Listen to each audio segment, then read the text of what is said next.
Je pense qu'on est OK pour la diffusion. Dernière validation. Je profite pour m'excuser pour mes 2-3 minutes de retard, je pense, dépendamment de quand est-ce que ça va être OK de votre côté. Ouais. Sur mon écran, je pense que j'ai 3 minutes de retard. Désolée. Désolée. Je vais juste faire quelques partages. Et pendant ce temps, je vous invite aussi. Pourquoi j'ai l'impression qu'il y a un bug ici? OK, c'est correct. Je vous invite aussi à partager la vidéo, à taguer des personnes à qui vous pensez que ça pourrait faire du bien d'échanger autour de thématiques de la vie. C'est ça que je fais ici, les dimanches, à 18h30, heure de Montréal, et à 22h30, heure GMT. Voilà. Donc, je vous laisse aussi, pendant que je fais mes partages, je vous laisse faire comme moi et partager la vidéo, inviter des personnes à nous rejoindre. Je suis à vous dans quelques secondes. Et voilà. Yes. C'est fait. Je suis à vous. Coucou. Mon héroïne Annie. Coucou. Mon grand dos. J'ai nommé le berger Alfred Da. Merci d'être là. Merci de me suivre. C'est émouvant hein, quand on a les grands frères comme ça qui sont en train de nous suivre. Merci d'être là. Merci, ça fait plaisir. Bon, je vais juste faire un suivi ici au niveau du téléphone pour pouvoir voir les personnes qui se connectent et puis vous faire des coucous. Hein, vous faire des coucous. Ah, c'est gentil déjà aux personnes qui ont partagé. C'est vraiment gentil. C'est vraiment, vraiment gentil et très apprécié. Très apprécié. Alors, on va commencer. Hein? En général, on prend 5 minutes pour les réglages techniques, pour les invitations, pour les tags, pour les partages et tout ça. Donc là, c'est bon. On est dans notre timing pour démarrer. Il est 35. Voilà, j'essaie de surveiller le temps et puis d'être alerte dans ce que je fais. Alors, qu'est-ce que je peux vous dire? Hello, hello, hello! Et je suis très, très, très contente d'être avec vous encore aujourd'hui, en ce dimanche, 18h30, passer de 6 minutes et échanger avec vous, 18h30 de Montréal, hein, les autres, chacun va regarder ou chacune va regarder son fuseau, et puis échanger avec vous, comme je dis, le dimanche ici, autour de, on va dire, de thématiques de la vie, de choses que j'expérimente, sur lesquelles je médite. Et pourquoi j'aime faire ça? C'est parce que tout simplement, oui, Evelyne Yebois-Roland, que je suis, est une coach et formatrice en développement personnel, mais je le fais au travers de ma stratégie que j'appelle la relecture de vie. Donc, je relis régulièrement ce que je vis et j'ai relu des événements récents et je veux vous partager, on va dire, cet exercice de relecture que j'ai eu à faire pour que vous aussi, vous puissiez tirer des leçons de ce que moi, j'ai pu analyser, l'intégrer, et puis commencez vous aussi à être dans une posture de relire votre vie. Donc, le sujet que j'ai pour vous aujourd'hui, c'est comment tu réagis face au ... Le point, en fait, je n'ai pas voulu le définir parce qu'il y a plusieurs choses qui vont venir le meubler. Mais on pourrait dire de façon globale, le feedback, le retour, ce que les gens vont nous dire. Ça pourrait être une critique, ça pourrait être une remarque, ça pourrait être une suggestion, en tout cas de l'information qui vient de quelqu'un d'autre. Comment est-ce que tu réagis par rapport à ça? Et mon but ici aujourd'hui, c'est de t'amener à dealer avec les feedbacks. C'est de t'amener à aimer les feedbacks. Parce que dans un feedback qui peut te choquer à première vue, se trouve toujours une pépite qui va t'aider à aller au niveau supérieur, qui va t'aider à grandir, on va dire, ta zone de confort ou à sortir de ta zone de confort. Donc, c'est cette expérience que je veux te partager. J'en ai vécu comme 3 et puis on va aller comme échanger autour de ces 3 cas pratiques. Je les ai choisis un peu comme des études de cas. Donc, premier cas, dans le cadre de mon activité, je m'étais donné un objectif et j'ai eu une discussion, enfin, j'ai eu un commentaire par rapport à l'objectif que je m'étais donné. La personne se reconnaîtra et je lui avais dit que j'allais l'utiliser comme sujet et on a de très bons rapports, donc je sais que ça ne la dérange pas. Et elle avait fait un commentaire pour dire comme ça va venir, pourquoi tu es pressée? Et je lui ai dit non, je ne pense pas que je suis pressée. Et puis on a eu à échanger dessus. Et comme je prône la relecture de vie, sa question a eu le temps de faire un petit bonhomme de chemin dans ma tête. Et même à elle, je lui ai dit, oh, ce que tu m'as dit là, tu ne peux pas imaginer. Quand ça a tourné dans ma tête là, c'est sorti avec tellement de choses que juste merci d'avoir fait ce commentaire. Donc, je me suis assise, je dis, mais pourquoi elle dit que je suis pressée? Si elle dit que je suis pressée, c'est qu'elle voit que je suis pressée. Mais elle voit quelque chose que moi, je ne vois pas. Et en toute chose aussi, moi, j'aime accorder le bénéfice du doute. Et c'est quelqu'un avec qui j'ai de très bons rapports. Donc, ça aurait été quelqu'un d'autre, j'allais accorder le bénéfice du doute. Mais avec elle, je n'ai même pas de doute parce que je sais que c'est quelqu'un qui m'aime beaucoup, qui m'apprécie beaucoup, qui me supporte dans ce que je fais. Donc, elle n'a aucune raison d'être en train de me dire quelque chose, comme on dit, choqué pour choquer ou dérangé. Donc, son commentaire avait vraiment comme toute cette importance-là pour moi. Je voulais vraiment comprendre pourquoi elle m'avait dit ça.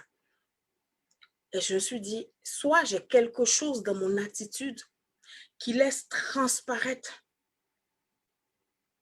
que je suis pressée, soit je ne communique pas réellement ce que je suis en train de faire pour que les gens perçoivent. Merci, Karel. Donc, Karel me dit, merci, Karel. Karel me dit de vous rappeler qu'il faut partager, qu'il faut partager la vidéo pour que d'autres personnes viennent nous rejoindre. Merci, Karel. Et donc, j'ai commencé à réfléchir. J'ai dit, mais non, je ne suis pas pressée. Et pendant que j'essayais de regarder, qu'est-ce qui pourrait faire que je suis pressée? Je réfléchissais et puis je suis arrivée à cette phrase-là. C'était plutôt, je n'ai plus le temps, ou du moins, je n'ai pas le temps. Et puis, je me suis dit, mais pourquoi, au lieu de me sentir pressée, au lieu d'avoir l'impression que je suis en train de courir, pourquoi ce qui s'imprime en moi, c'est le fait de réaliser que je n'ai pas le temps. Et j'ai commencé à, comme on dit, à interroger mon pourquoi. Pourquoi je n'ai pas le temps? Et je me suis rendu compte que cette forte impression de ne pas avoir le temps venait du fait que ce milieu dans lequel je suis en activité me met en relation avec des femmes. Et ce que j'entends, ce que je reçois, vient me montrer que je dois faire ce que je fais. Parce que ça aide des femmes. Parce que ça libère des femmes. Parce qu'il y a des femmes qui se retrouvent mieux, qui se sentent mieux et qui sont capables de voir leur vie comme elles n'avaient jamais pensé. Qui sont capables de penser à des projets, on va dire, même pas liés à leur vie personnelle, mais des projets qui vont faire du bien à des milliers d'autres vies, des grands projets. Et je me suis dit, mais je ne peux pas traîner les pas. Quand je me rends compte que j'ai quelque part ce même type de femmes que celles qui sont venues à moi pour prendre mes programmes d'accompagnement. j'ai certainement le même type de femmes dans le monde entier qui ont besoin d'être accompagnées pour sortir de leurs défis et puis être en train de manifester ces grands projets qui sont en elles, être en train de bâtir ces empires qui vont faire du bien aux gens. Dès que j'ai eu ce déclic, je considérais que je n'avais plus le temps. Parce que comme j'aime dire à mes coachés, je leur dis, excusez-moi, je suis obligée de vous secouer, je suis obligée de vous dire des choses et vous aurez comme l'impression que je vous plaque au mur, mais il est important pour moi de faire en sorte que vous compreniez qu'il y a des choses que vous devez traiter dans vos vies, parce qu'à la vérité, il ne s'agit pas que de vous. Et je leur dis de plus en plus, maintenant, je ne vous vois pas vous. Je vois les vies qui sont derrière vous. Je vois les emplois qui vont être créés parce que vous vous serez levés. Je vois les lois, la vie politique, je vois la vie des gens qui va être changée, qui va être bonifiée parce que vous vous serez levés. Donc, moi, ma contribution au monde, elle passe par vous. C'est en vous touchant, vous, en vous impactant, que vous, vous êtes comme libérés de certaines choses qui vous maintenaient et que vous vous retrouvez maintenant en posture d'être en train de briller pour éclairer le monde, pour éclairer d'autres vies, quel que soit votre domaine d'activité, quel que soit ce que vous avez reçu comme talent. On peut influencer, on peut briller dans le domaine artistique, on peut briller dans le domaine de la beauté, de la mode, du design, on peut briller dans les sciences, dans l'aéronautique, on peut briller dans tous les domaines. Mais il faut accepter de sortir cette lumière de soi. Donc, dès que j'ai conscience que quelque part, il y a une femme, parce que certains événements de sa vie l'ont bloquée et qu'elle n'est pas en train de déployer ça, c'est comme moi, j'ai un feu qui me dévore. Et du coup, tout ce que je peux faire pour amener ces femmes, parce que c'est une élite de femmes en fait, cette élite de femmes, comment je peux faire pour la réveiller, pour qu'elles soient en train de sortir comme de cette torpeur, qu'elles soient en train de sortir comme de tout ce qui la retient et qu'elles soient en train de briller, qu'elles soient en train d'éclairer, qu'elles soient en train, comme je dis, de donner la vie autrement. Ne nous limitons plus en tant que femmes à donner la vie juste au travers de la gestation, juste au travers de quoi, de l'adoption de quelques autres. Non, on peut faire beaucoup plus que ça. On peut faire beaucoup plus que ça. Mais des fois, la vie vient avec ce niveau d'épreuve. La vie vient avec ce niveau de difficulté qui fait que ça prend juste, et je vous parle, j'ai la chair de poule, ça prend juste d'avoir quelqu'un qui nous tient la main. Et quand ce quelqu'un nous tient la main, qu'on réussit à se lever, on est épaté de ce qu'on est capable de réaliser. Et c'est ça, ma mission dans la vie de cette élite-là. Et donc, quand moi, j'ai des choses comme ça dans mon esprit, je ne peux pas traîner les pas. Je ne peux pas lésiner sur les moyens pour aller toucher une femme. Et donc, la question qui m'a été posée justement est venue amener cette réflexion qui finalement est venue me permettre de challenger encore mon pourquoi. Et finalement, ça a comme consolidé parce que moi-même, j'étais d'accord, j'étais en phase avec ce pourquoi. Et j'étais comme, oh oui, je sais mieux pourquoi je le fais. Et donc, je suis à l'aise de le faire. Je suis à l'aise de le faire parce que je suis alignée avec mon pourquoi. Je suis alignée avec mes valeurs. Il y a quelque chose qui est important pour moi et c'est dans cette veine-là que les actions sont en train d'être posées. Donc, je suis à l'aise avec ça. Mais regardez si j'avais mal pris son feedback, si j'avais mal pris sa question, si je prenais cette question de haut pour dire, mais qui elle est pour me dire ça?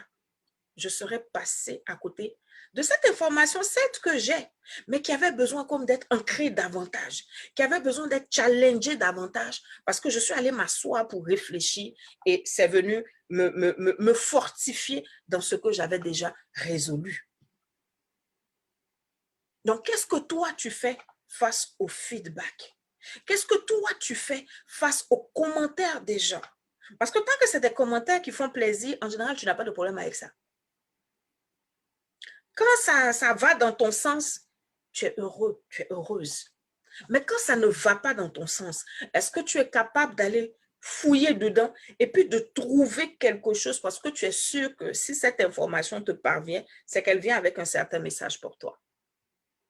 Est-ce que tu es capable d'aller muscler cette capacité en toi de trouver du bon même dans ce qui semble mauvais? À première vue même. À première vue, toi tu vois ça comme mauvais, mais ce n'est pas mauvais. C'est ce que je veux t'amener à faire aujourd'hui. Deuxième exemple aussi que j'ai. Comment tu réagis face au feedback? Est-ce que dès que tu es en train de faire un travail qui n'est pas accueilli comme tu veux, est-ce que tu te décourages pour autant ou est-ce que tu sais avancer pareil? Dans mon cas, mon activité fait que je dois approcher beaucoup de femmes pour leur proposer mes services, pour leur proposer de rejoindre mon groupe privé. Donc, je te passe l'information. Si tu as envie d'être dans un groupe qui va t'aider à être en train de briller, d'activer tout ce potentiel qui est en toi pour que tu sois en train de réaliser ce que tu as réalisé, je t'invite à me rejoindre dans mon groupe privé qui s'appelle Reprendre le contrôle de sa vie avec coach Evelyne Yeboah-Roulant. Je sais que le titre, des fois, ça peut déranger certaines, mais je suis aussi en train de penser, parce que mon but ici, c'est d'attirer vraiment celles qui ont besoin de briller, celles qui ont besoin d'enfanter tous ces empires qui sont en elles. Mais j'estime qu'on ne peut pas être en train de faire ça quand on a des problèmes existentiels, quand on a encore des problèmes de base. C'est pour ça que je parle de reprendre le contrôle de sa vie ou de garder le contrôle de sa vie. Quand on est épanoui avec comment sa vie se passe, quand on est bien avec comment sa vie se passe, à ce moment, c'est sûr que c'est plus naturel et c'est plus facile d'aller maintenant aider quelqu'un. Mais si tu es en train de régler toi-même tes propres problèmes, quoi, de clarté concernant ta vie, de clarté concernant ta mission de vie, de clarté concernant ta vie affective, de clarté concernant tes projets professionnels. Bon, quand tu as tout ça, à quel moment tu contribues au monde? À quel moment tu peux avoir l'esprit dégagé pour être en train de dire, moi, je veux apporter quelque chose dans la vie des orphelins. Moi, je veux apporter quelque chose dans la vie des femmes. Moi, je veux apporter quelque chose dans la science. Moi, je veux apporter quelque chose dans le développement durable. À quel moment tu as le temps d'être en train de faire ça? Parce qu'en fait, tu es assailli par ces autres problèmes qui gravitent autour. Donc, l'idée pour moi, c'est de t'amener à faire taire tous ces petits problèmes qui gravitent en ayant une certaine maîtrise de la situation parce que tu vas faire une relecture qui va te positionner dans une maîtrise de tout ça. Oui, ça gravite, il y a problème 1, problème 2, problème 3, mais tu contrôles. Comme un DJ sur sa table de mixage, là, tu contrôles. Quand quelque chose, tu le mets là, mais tu ne laisses pas les problèmes, eux, venir guider ce que tu dois faire. Mais tu dis, OK, je suis consciente qu'il y a ci, il y a ça, il y a ci. OK, je demande de l'aide. Parce qu'il y a une stratégie aussi pour prendre le contrôle de sa vie ou pour garder le contrôle de sa vie. Donc, on met des choses en place qui vont te permettre toi-même de regarder la plateforme de ta vie et puis d'être à l'aise avec ce qui se passe dedans. Même si tout est problème. Moi, ce n'est pas que je n'ai pas de problème, j'ai mes défis. Mais je sais comment, je mixe comme ça, comme un DJ. Je mixe. Je sais qu'est-ce qui doit passer là, qu'est-ce qui ne doit pas. S'il y a des imprévus qui arrivent, il y a une façon d'accueillir ça et puis il y a une façon de transcender et de continuer à marcher malgré. Donc, j'estime qu'une fois qu'on a ce contrôle sur ce qui est en train de se passer dans sa vie, à ce moment, c'est plus facile d'être en train de penser à comment je peux faire du bien à quelqu'un, à comment je peux aider dans ce monde. C'est un peu comme la pyramide de Maslow. Il y a des besoins qui sont essentiels. Si tu n'as pas réglé ça là, excuse-moi, on a beau te parler de mission de vie, ça rentre ici, ça sort là-bas. Donc, moi, je veux vraiment être en train de traiter ça d'abord. Et puis, quand ça s'est traité, on va maintenant après aller se positionner dans la mission de vie. Donc, est-ce que dans ce métier-là, vous pensez que tout le monde est conscient de ce qu'on veut amener? Et il n'y a rien qui est plus difficile que travailler sur l'être humain parce qu'en général, quand on a un problème, on ne sait pas qu'on a un problème. Pour toutes sortes de raisons. Donc, j'approche des gens. Mais il y en a qui me disent non. Mais est-ce que parce que j'ai approché qu'on m'a dit non, je dois arrêter? Non. Il y a des noms sur lesquels, des fois, je m'assois et puis je médite. Il y a des noms qui m'interpellent. Je médite et puis j'essaie de comprendre. Qu'est-ce qui n'a pas marché dans mon approche? Je sentais que cette personne-là, c'est quelqu'un, je sens que j'ai quelque chose qui peut l'aider. Je sens que j'ai quelque chose qui va la propulser quelque part. Mais autant je le sens fortement, autant la personne ne le sent pas. Donc, qu'est-ce qu'il faut que j'améliore dans mon approche pour que la personne soit en train de le saisir? Mais si je m'arrête au nom pour dire, ben, si ce n'est pas elle, ça sera quelqu'un d'autre, je ne grandis pas. Et parce que j'essaie de voir comment ces feedbacks-là sont très riches pour moi, parce que j'essaie de les analyser, ça m'aide à des fois reformuler mes messages. Ça m'aide à revoir des choses. Ça m'aide à retravailler des choses. Parce que mon but à la fin, c'est que ces personnes que moi je vois et que j'identifie et que je sais qu'il y a quelque chose de plus grand qu'elles-mêmes ne voient pas, je peux me débrouiller pour qu'elle comprenne pour qu'elle voit ce que je vois. Donc, si je fais d'une façon que ce n'est pas accueilli, je n'ai pas à pleurer pour ça. J'ai juste à regarder. Ça fait mal parce que des fois, tu mets ton cœur, tu mets ton cœur dans l'affaire. Et puis, tu n'as pas l'accueil que tu veux. Mais hey, tu continues. Tu essaies de voir comment je peux changer. Parce qu'à la fin, tu sais que tu vas servir quelqu'un. À la fin, tu sais que tu vas faire du bien à quelqu'un. Donc, tu ne peux pas t'arrêter à des non, non, non. Et puis, parce qu'on ne t'a pas applaudi dès que tu es sorti, c'est que ce que tu fais est mauvais. Tu as juste des fois besoin de corriger. Qu'est-ce que tu fais avec les feedbacks? Comment tu réagis aux feedbacks? Je ne veux même pas dire critique, parce que critique, c'est devenu comme négatif. Ça a une connotation négative. Alors qu'une critique, là, ça fait du bien. Ça te challenge. J'ai une sœur à qui je disais, ah, je veux changer ma petite déco en arrière. Je veux changer ma déco, je suis allée prendre les trucs. Et puis, je lui ai dit, ah, j'ai fait quelque chose. Et puis, je lui ai envoyé, juste pour voir qu'est-ce qu'elle en pense. Moi-même, quand j'avais fait la première déco, il y avait un truc, je ne savais pas comment le dire, il y avait un truc qui ne marchait pas. Et donc, je lui ai demandé. Et puis, elle m'a dit, ouais, mais il y a un truc aussi. Elle m'a donné son feedback. Et puis, j'ai fait des essais. J'ai fait des photos. Je lui ai envoyé. J'ai fait. Et finalement, peut-être on n'est pas arrivé à, comment on dit ça, à nous deux notre wow, parce que moi, je n'ai pas eu le wow, elle n'a pas eu le wow.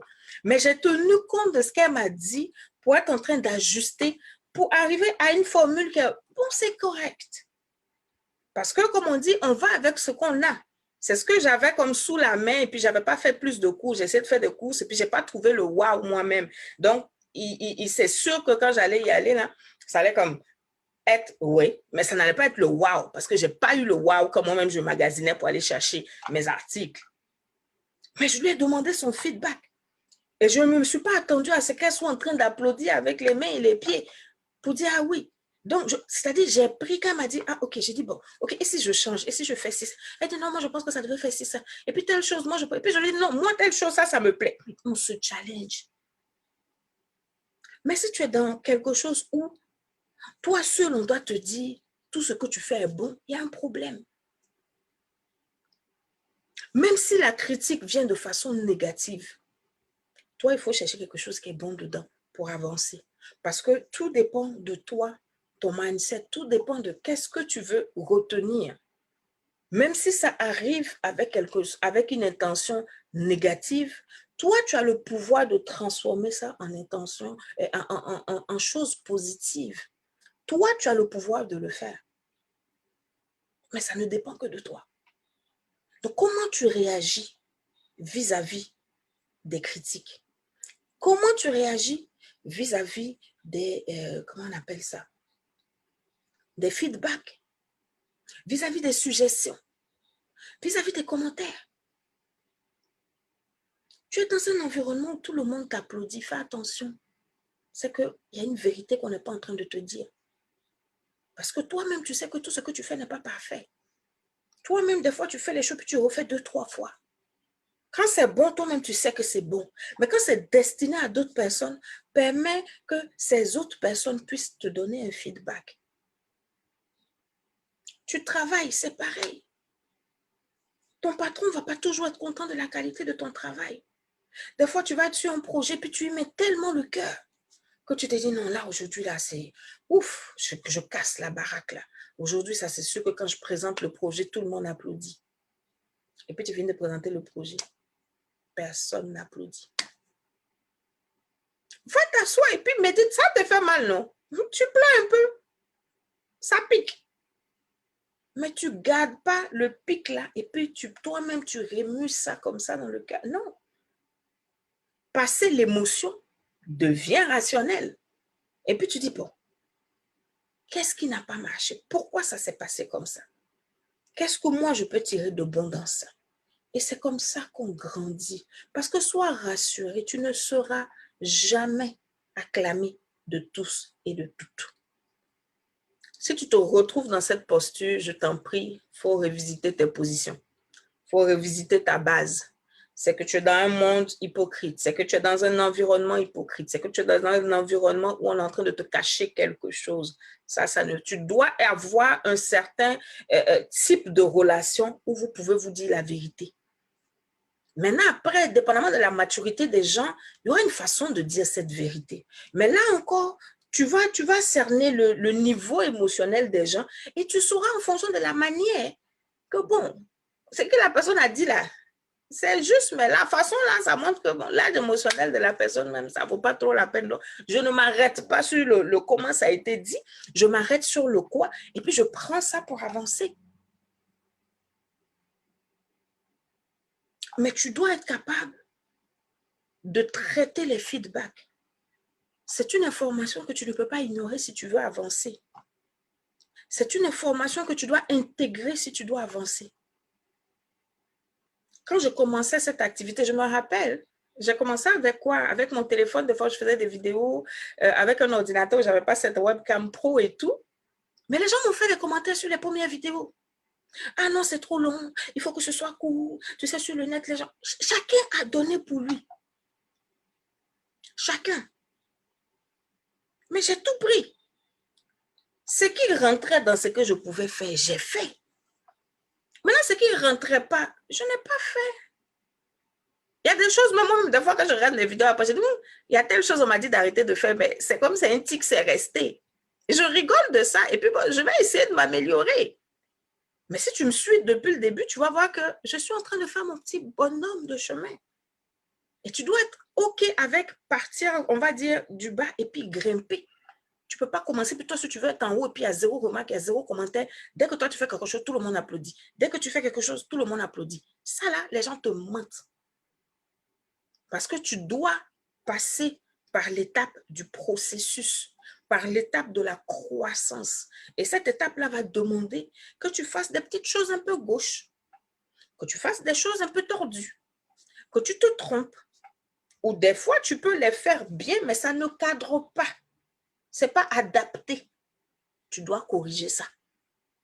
C'est comme ça qu'on grandit. Donc, mon but ici aujourd'hui, c'était de te poser la question. C'est un exercice de relecture, ça.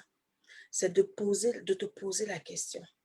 Et puis, essaie de voir, peut-être quoi, sur la dernière semaine, les commentaires qu'on t'a fait. Qu'est-ce qu'on t'a dit? Est-ce que comment tu as réagi par rapport à ça? Tu t'es senti mal par rapport à ça. C'est normal, tu peux te sentir mal par rapport à ça. Le plus dur, c'est qu'est-ce que tu fais avec le sentiment qui va avec et comment tu traites l'information. Donc oui, ça te choque un peu, ça te déstabilise un peu, mais après ça, tu fais quoi? Est-ce que tu es du genre à rester déstabilisé longtemps? Ou est-ce que tu es du genre à rebondir vite?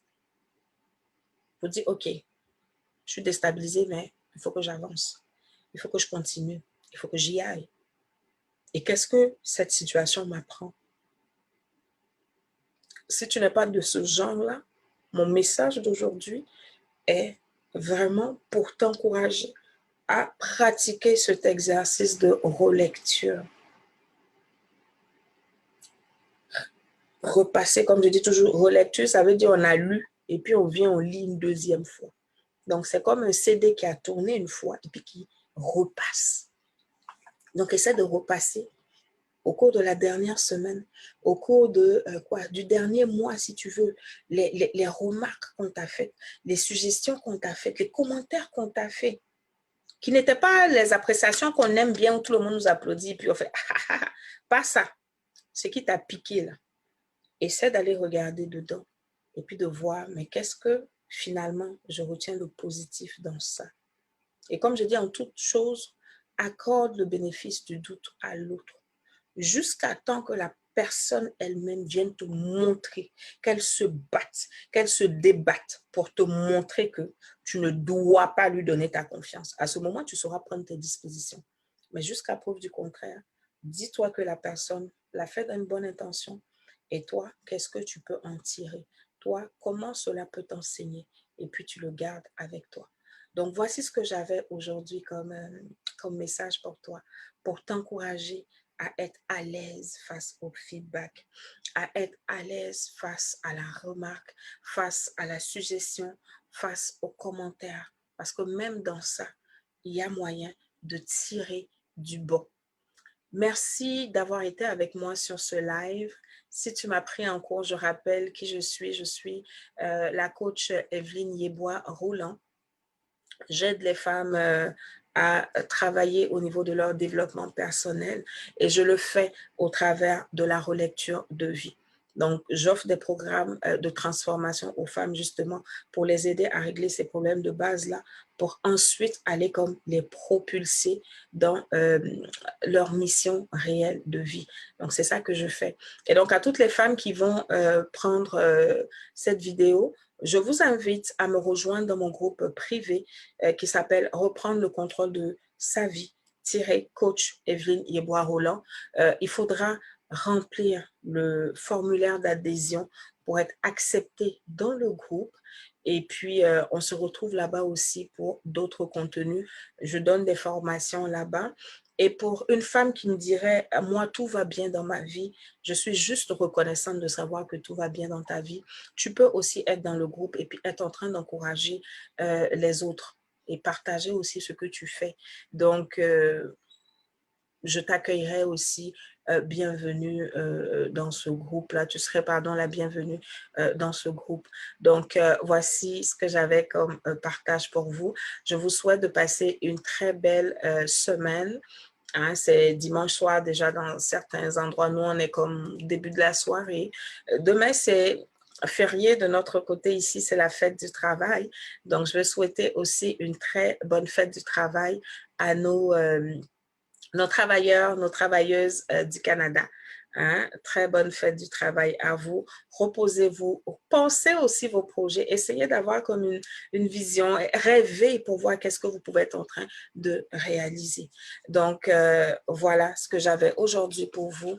Et puis, on reste connecté sur ma page, sur mon profil. Et pour mes précieuses, on se retrouve dans mon groupe. On se dit donc bye, bye, bye.